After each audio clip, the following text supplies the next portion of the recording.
Babbar kotun tarayya da ke zama a Mila Road cikin garin Kano ta yankewa wata budurwa hukuncin kisa ta hanyar rataya.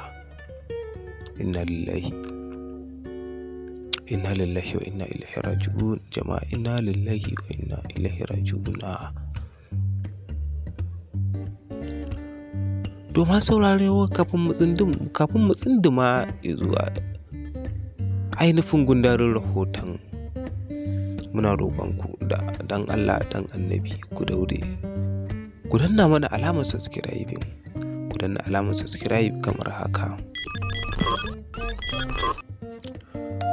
Ga wannan jaririyar tasha, domin wannan tasha tana buƙatar wannan subscribing da muka ce ku danna mana domin yin gogayya da manyan tashoshin duniya na YouTube channel wa'inda suka shahara a duniya irin na Turawa da ƙasashen Larabawa.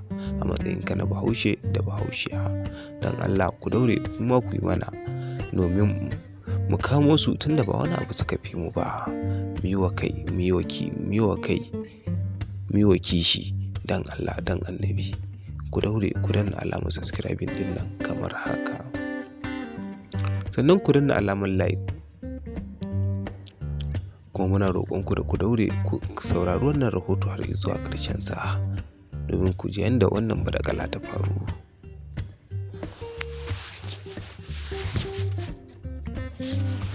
Ga cikakken rahoton. Alƙali Amina Adamu ta yanke wa budurwar hukuncin kisan ne sakamakon kama ta da laifin kashe maƙociyarta da ta yi. Lauyan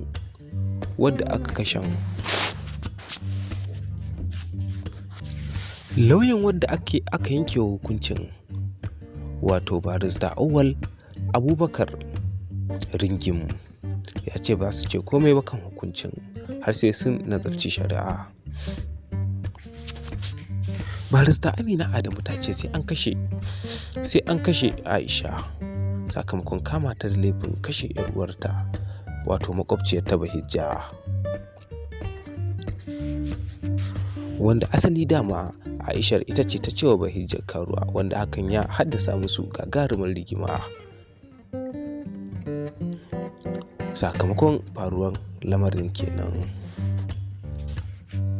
manema labarai sun tattauna da wasu makusantan mamaciyar inda suke bayyana farin cikinsu, wasu kuma suke nuna cewa su ma ga wanda kowa yake nuna farin cikinsa da wannan hukunci da kotu ta yanke, inda har wani dan uwan mamaciyar wato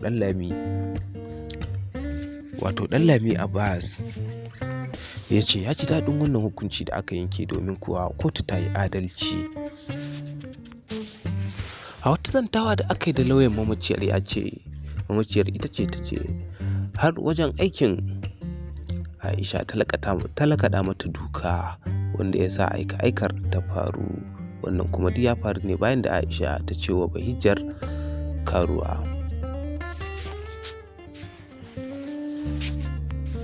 Lauyan gwamnati barista Lamido Abba Soran Dinki ya sanar da gamsuwa da hukuncin da kotun ta yanke, inda ya ce amma dai suna sauraron ɗaukaka ƙarar wa'inda ake ƙara. Duka wannan ya faru ne a unguwar Jambulo cikin ƙwaryar Kano.